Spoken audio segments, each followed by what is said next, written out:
About this time, King Herod arrested some who belonged to the church, intending to persecute them. He had James, the brother of John, put to death with the sword. When he saw that this pleased the Jews, he proceeded to seize Peter also. This happened during the Feast of Unleavened Bread. After arresting him, he put him in prison, handing him over to be guarded by 4 squads of 4 soldiers each. Herod intended to bring him out for public trial after the Passover. So Peter was kept in prison, but the church was earnestly praying to God for him. The night before Herod was to bring him to trial, Peter was sleeping between 2 soldiers, bound with 2 chains, and sentries stood guard at the entrance. Suddenly an angel of the Lord appeared, and a light shone in the cell. He struck Peter on the side and woke him up. "Quick, get up," he said, and the chains fell off Peter's wrists. Then the angel said to him, "Put on your clothes and sandals," and Peter did so. "Wrap your cloak around you and follow me," the angel told him. Peter followed him out of the prison, but he had no idea that what the angel was doing was really happening. He thought he was seeing a vision. They passed the first and second guards and came to the iron gate leading to the city. It opened for them by itself, and they went through it. When they had walked the length of one street, suddenly the angel left him. Then Peter came to himself and said, "Now I know without a doubt that the Lord sent his angel and rescued me from Herod's clutches and from everything the Jewish people were anticipating."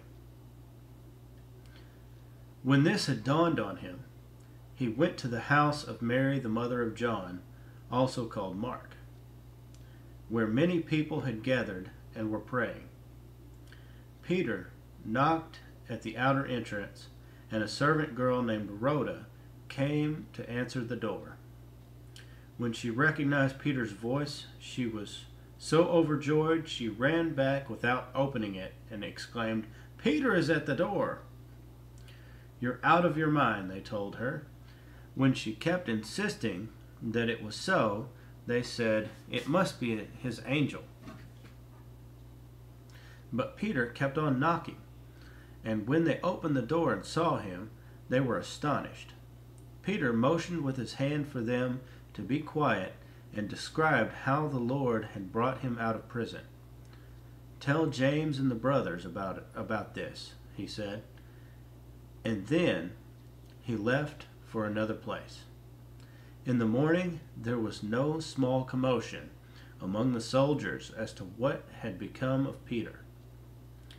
After Herod had a thorough search made for him and did not find him, he cross-examined the guards and ordered that they be executed. Then Herod went from Judea to Caesarea and stayed there a while. He had been quarreling with the people of Tyre and Sidon. They now joined together and sought an audience with him. Having secured the support of Blastus, a trusted personal servant of the king, they asked for peace because they depended on the king's country for their food supply.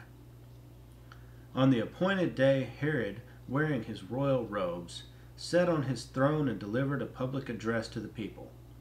They shouted, "This is the voice of a God, not of a man." Immediately, because Herod did not give praise to God, an angel of the Lord struck him down, and he was eaten by worms and died. But the word of God continued to increase and spread. When Barnabas and Saul had finished their mission, they returned from Jerusalem, taking with them John, also called Mark.